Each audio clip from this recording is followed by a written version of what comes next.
নমস্কার, আপনারা রয়েছেন গল্পওয়ালার সঙ্গে।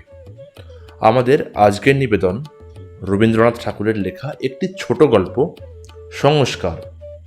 তাহলে চলুন শুরু করা যাক। সংস্কার।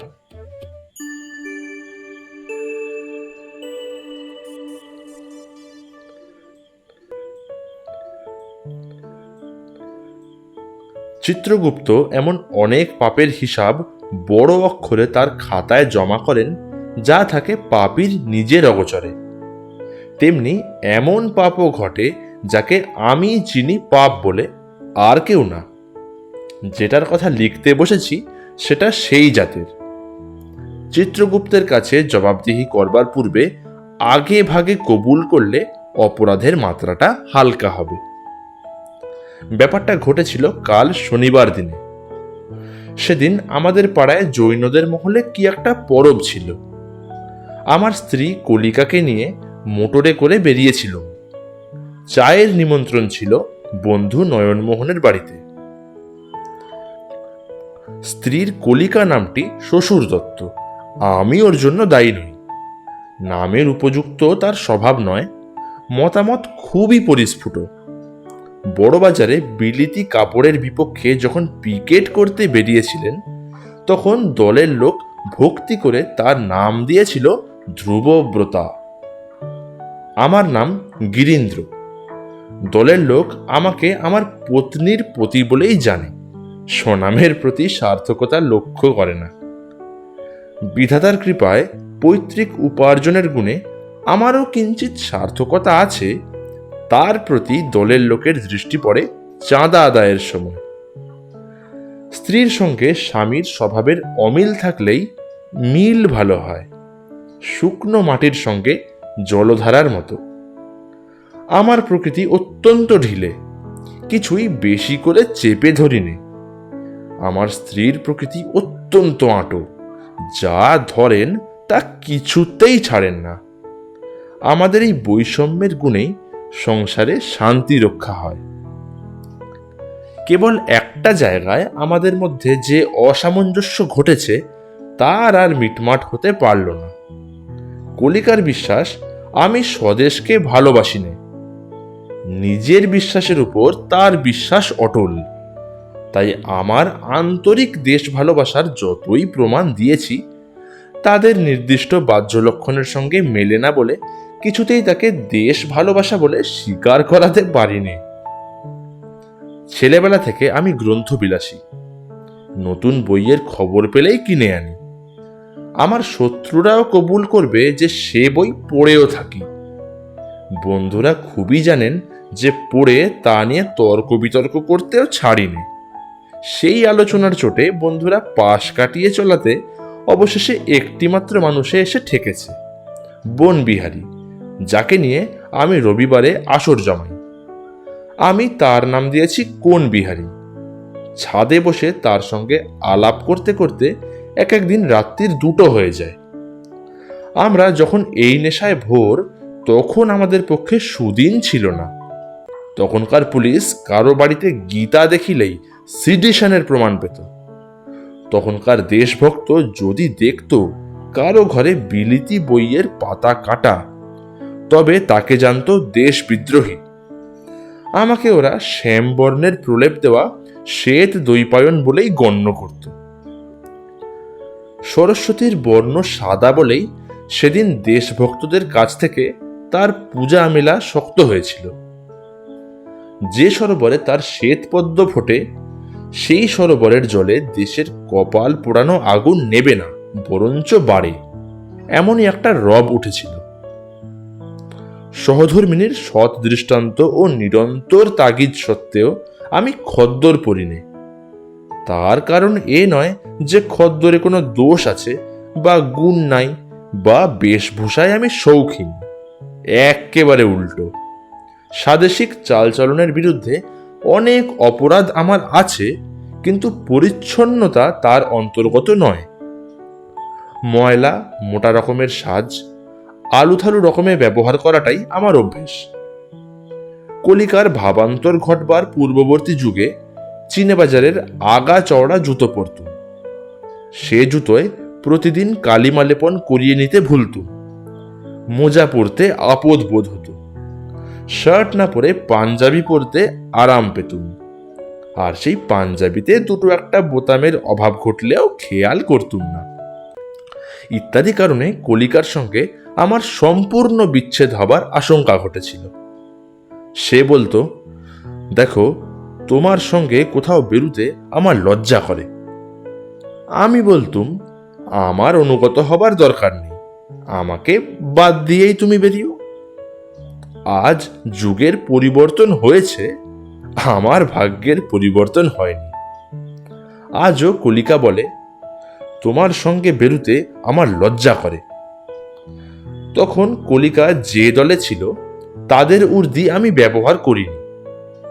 আজ যে দলে ভিড়েছে তাদের উর্দিও গ্রহণ করতে পারলুম না। আমাকে নিয়ে আমার স্ত্রীর লজ্জা সমানই রয়ে গেল। এটা আমারই স্বভাবের দোষ। যে কোনো দলেরই হোক, ভেক ধারণ করতে আমার সংকোচ লাগে। কিছুতেই এটা কাটাতে পারলুম না। অপরপক্ষে মতান্তর জিনিসটা কলিকা খতম করে মেনে নিতে পারে না। ঝর্ণার ধারা যেমন মোটা পাথরটাকে বারে বারে ঘুরে ফিরে তর্জন করে বৃথা ঠেলা দিতেই থাকে, তেমনি ভিন্ন রুচিকে চলতে ফিরতে দিনে রাত্রে ঠেলা না দিয়ে কলিকা থাকতে পারে না। পৃথক মত নামক পদার্থের সংস্পর্শ মাত্র ওর স্নায়ুতে যেন দুর্নিবার ভাবে সুরসুরি লাগায়, ওকে একেবারে ছটফটিয়ে তোলে। কাল চায়ের নিমন্ত্রণে যাবার পূর্বেই আমার নিষ্খদ্দর বেশ নিয়ে 1,100,000 বার কলিকা যে আলোচনা উত্থাপিত করেছিল, তাতে তার কণ্ঠস্বরে মাধুর্য মাত্র ছিল না। বুদ্ধির অভিমান থাকাতে বিনা তর্কে তার ভর্ৎসনা শিরোধার্য করে নিতে পারিনি। স্বভাবের প্রবর্তনায় মানুষকে এত ব্যর্থ চেষ্টাতেও উৎসাহিত করে। তাই আমিও 1,100,000 বার কলিকাকে খোঁটা দিয়ে বললুম, মেয়েরা বিধিদত্ত চোখটার উপর কালা পেড়ে মোটা ঘোমটা টেনে আচারের সঙ্গে আঁচলের গাঁট বেঁধে চলে। মননের চেয়ে মাননেই তাদের আরাম। জীবনের সকল ব্যবহারকেই রুচি ও বুদ্ধির স্বাধীন ক্ষেত্র থেকে সরিয়ে নিয়ে সংস্কারের জেনানায় পর্দানসীন করতে পারলেই তারা বাঁচে। আমাদের এই আচার জীর্ণ দেশে খদ্দর পরাটা সেই রকম মালা তিলকধারী ধার্মিকতার মতোই একটা সংস্কারে পরিণত হতে চলেছে বলেই মেয়েদের ওতে এত আনন্দ। কলিকা রেগে অস্থির হয়ে উঠল। তার আওয়াজ শুনে পাশের ঘর থেকে দাসীটা মনে করলে ভারজাকে পুরো ওজনের গয়না দিতে কর্তা বুঝি ফাঁকি দিয়েছে। কলিকা বললে, দেখো, খদ্দর পরার সুচিতা যেদিন গঙ্গা স্নানের মতোই দেশের লোকের সংস্কারে বাধা পড়ে যাবে, সেদিন দেশ বাঁচবে। বিচার যখন স্বভাবের সঙ্গে এক হয়ে যায়, তখনই সেটা হয় আচার। চিন্তা যখন আকারে দৃঢ়বদ্ধ হয়, তখনই সেটা হয় সংস্কার। তখন মানুষ চোখ বুজে কাজ করে যায়, চোখ খুলে দ্বিধা করে না। এই কথাগুলো অধ্যাপক নয়নমোহনের আপ্তবাক্য। তার থেকে কোটেশন মার্কা ক্ষয়ে গিয়েছে। কলিকা ওগুলোকে নিজের স্বচিন্তিত বলেই জানে। বোবার শত্রু নেই যে পুরুষ বলেছিল, সে নিশ্চয় ছিল অবিবাহিত। কোনো জবাব দিলাম না দেখে কলিকা দ্বিগুণ ঝেঁকে উঠে বললে, বর্ণভেদ তুমি মুখে অগ্রাহ্য করো, অথচ কাজে তার প্রতিকারের জন্য কিছুই করো না। আমরা খদ্দর করে সেই ভেদটার উপর অখণ্ড সাদা রং বিছিয়ে দিয়েছি। আবরণ ভেদ তুলে দিয়ে বর্ণভেদটার ছাল ছাড়িয়ে ফেলেছি। বলতে যাচ্ছিলাম, বর্ণভেদকে মুখেই অগ্রাহ্য করেছিলাম বটে, যখন থেকে মুসলমানের রান্না মুরগির ঝোল গ্রাহ্য করেছিলাম। সেটা কিন্তু মুখস্থ বাক্য নয়, মুখস্থ কার্য। তার গতিটা অন্তরের দিকে। কাপড় দিয়ে বর্ণ বৈষম্য ঢাকা দেওয়াটা বাহ্যিক, ওতে ঢাকা দেওয়াই হয়, মুছে দেওয়া যায় না। তর্কটা প্রকাশ করে বলবার যোগ্য সাহস কিন্তু হলো না। আমি ভীরু পুরুষ মানুষ মাত্র, চুপ করে রইলুম। জানি আপোষে আমরা দুজনে যে সমস্ত তর্ক শুরু করি, কলিকা সেগুলিকে নিয়ে ধোপার বাড়ির কাপড়ের মতো আছড়িয়ে কোচলিয়ে আনে তার বাহিরের বন্ধুমহল থেকে। দর্শনের প্রফেসর নয়নমোহনের কাছ থেকে প্রতিবাদ সংগ্রহ করে তার দীপ্ত চক্ষু নীরব ভাষায় আমাকে বলতে থাকে, কেমন জব্দ? নয়নের ওখানে নিমন্ত্রণে যাবার ইচ্ছা আমার একটুও ছিল না। নিশ্চয় জানি হিন্দু কালচারে সংস্কার ও স্বাধীন বুদ্ধি, আচার ও বিচারের আপেক্ষিক স্থানটা কি, এবং সেই আপেক্ষিকতায় আমাদের দেশকে অন্য সকল দেশের চেয়ে উৎকর্ষ কেন দিয়েছে, এই নিয়ে চায়ের টেবিলে তপ্ত চায়ের ধোঁয়ার মতোই সূক্ষ্ম আলোচনায় বাতাস আর্দ্র ও আচ্ছন্ন হবার আশু সম্ভাবনা আছে।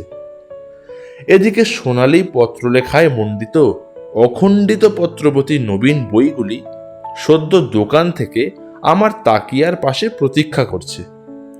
শুভদৃষ্টি মাত্র হয়েছে, কিন্তু এখনো তাদের ব্রাউন মোড়কের অবগুণ্ঠন মোচন হয়নি। তাদের সম্বন্ধে আমার পূর্বরাগ প্রতি মুহূর্তে অন্তরে অন্তরে প্রবল হয়ে উঠছে।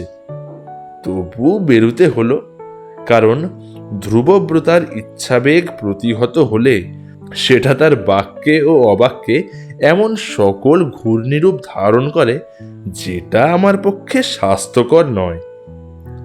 বাড়ি থেকে অল্প একটু বেরিয়েছি, যেখানে রাস্তার ধারে কলতলা পেরিয়ে খোলার চালের ধারে স্থূলদর হিন্দুস্তানি ময়রার দোকানে তেলে ভাজা নানা প্রকার অপথ্য সৃষ্টি হচ্ছে, তার সামনে এসে দেখি বিষম একটা হল্লা। আমাদের প্রতিবেশী মারোয়ারিরা নানা বহুমূল্য পূজা উপচার নিয়ে যাত্রা করে সবেমাত্র বেরিয়েছে। এমন সময় এই জায়গাটাতে এসে ঠেকে গেল। শুনতে পেলাম মার মার ধ্বনি। মনে ভাবলুম কোনো গাঁট কাটাকে শাসন চলছে। মোটরের শিঙা ফুঁকতে ফুঁকতে উত্তেজিত জনতার কেন্দ্রের কাছে গিয়ে দেখি আমাদের পাড়ার বুড়ো সরকারি মেথরটাকে বেদম মারছে। একটু আগেই রাস্তার কলতলায় স্নান সেরে সাফ কাপড় পরে ডান হাতে এক বালতি জল ও বগলে ঝাঁটা নিয়ে রাস্তা দিয়ে সে যাচ্ছিল। গায়ে চেক কাটা মেরজাই, আঁচড়ানো ভিজে চুল, বাঁ হাত ধরে সঙ্গে চলছিল ৮-৯ বছরের এক নাতি। দুজনকেই দেখতে সুশ্রী, সুঠাম দেহ। সেই ভিড়ে কারোর সঙ্গে বা কিছুর সঙ্গে তাদের ঠেকাঠেকি হয়ে থাকবে, তার থেকে এই নিরন্তর মারের সৃষ্টি। নাতিটা কাঁদছে আর সকলকে অনুনয় করছে, দাদাকে মেরো না। বুড়োটা হাত জোড় করে বলছে, দেখতে পাইনি, বুঝতে পারিনি, কসুর মাফ করো। অহিংসাব্রত পুণ্যার্থীদের রাগ চড়ে উঠছে। বুড়োর ভীত চোখ দিয়ে জল পড়ছে, দাড়ি দিয়ে রক্ত। আমার আর সহ্য হয় না, ওদের সঙ্গে কলহ করতে নামা আমার পক্ষে অসম্ভব। স্থির করলুম মেথরকে আমার নিজের গাড়িতে তুলে নিয়ে দেখাবো আমি ধার্মিকদের দলে নই। চঞ্চলতা দেখে কলিকা আমার মনের ভাব বুঝতে পারলে। জোর করে আমার হাত চেপে ধরে বললে, করছো কি? ও যে মেথর।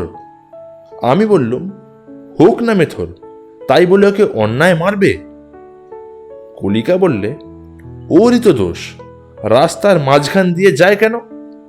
পাশ কাটিয়ে গেলে কি ওর মানহানি হতো? আমি বললুম, সে আমি বুঝি নে, ওকে আমি গাড়িতে তুলে নেবই। কলিকা বললে, তাহলে এখনই এখানে রাস্তায় নেমে যাব। মেথরকে গাড়িতে নিতে পারব না। হাড়িডম হলেও বুঝতুম, কিন্তু মেথর।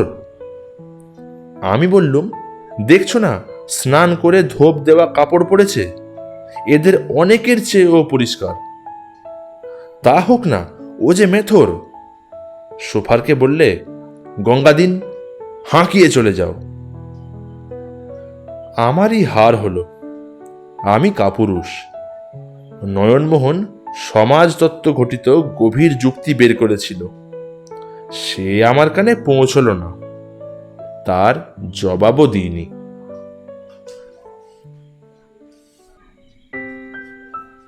শুনছিলেন রবীন্দ্রনাথ ঠাকুরের লেখা ছোট গল্প সংস্কার।